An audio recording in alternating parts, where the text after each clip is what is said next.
This is my first time back in the cinemas. Last time I've been here is December with my sister. Hi! So, we're going to watch A Quiet Place first, part 2. It's been a long time. We've been wanting to watch this, so hopefully this will be a worth it experience.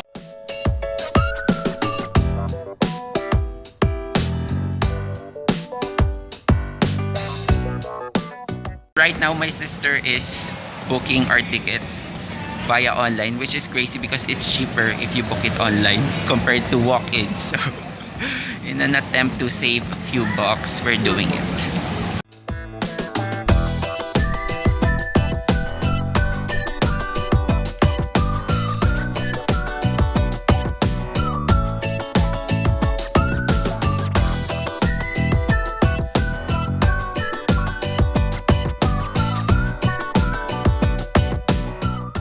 Hours later. So we just got out from the screening of A Quiet Place Part 2, and this is definitely a theatrical experience. We managed to avoid all of the spoilers, so yeah, what was It's your... a must-see film, really. Yeah.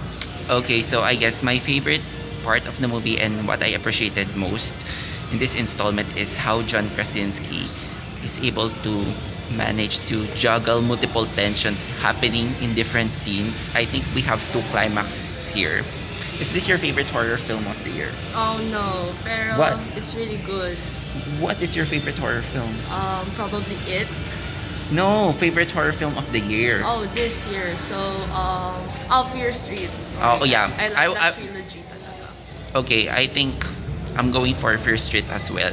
Maybe I was just looking for more character development in part 2. They don't really have much character growth. For this All in all. installment, we got more context on what's happening. And I feel like they already have a faint idea of what's going to happen in part 3, but it's not yet polished. So they have to end on that note.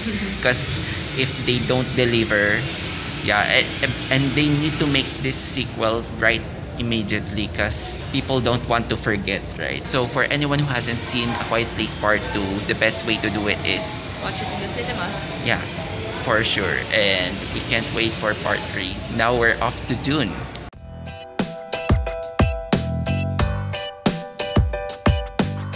I happened upon my friend, so you guys know him. You've been watching our vlog. This is Tristan, and he just watched Dune. I'm going to watch it later.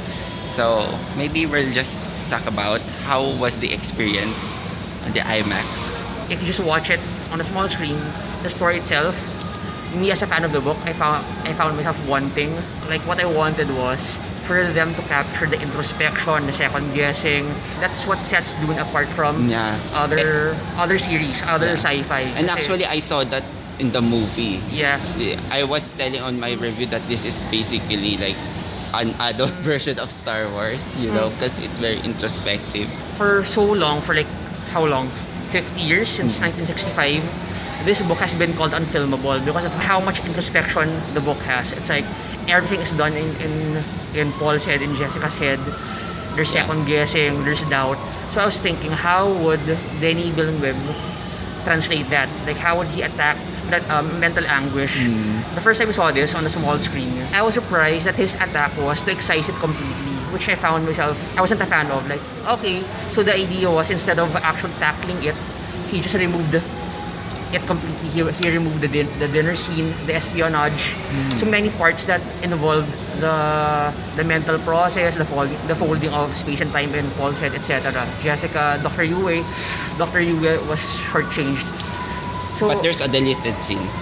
yeah, If you're not, yeah, I heard, but I think what it has going for it is the theatrical experience, like the big set pieces, the audio design, basically the world building. So I said, this might be a film that really lends itself to be consumed on the Yeah. big screen. After seeing it in the theater, I'm coming in to see a more straightforward adaptation.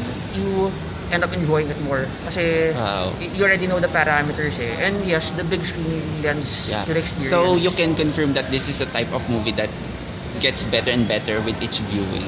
Well, I'm not sure because it's only my second time seeing it. But since it's my first time seeing it on the IMAX, the way it was intended to be seen, I can say that it's definitely a better experience than after 2 years of watching films Yeah. at home, right? So, Well, I can't wait to have my inputs after seeing it on the big screen. So we'll update you guys later.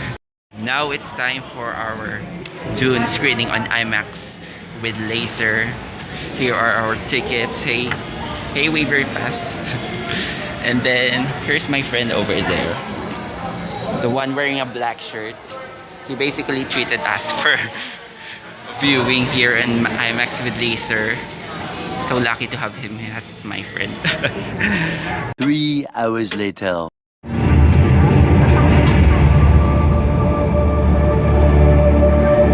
It's so good.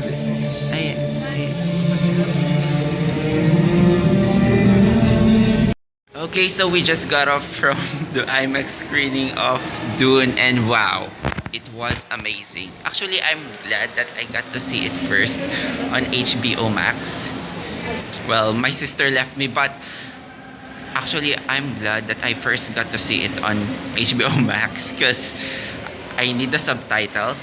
The audio is still surround, but I can't make some of the terminologies if it was my first viewing. So I'm glad that I already know the story, and I'm just here to appreciate the visuals and all the symbolisms, like all the little details, like the wall from Paul's sleeping quarters. I think it was wonderful. This is the best visual masterpiece that you're gonna see this year. So go ahead and shout out to my friend John for treating us.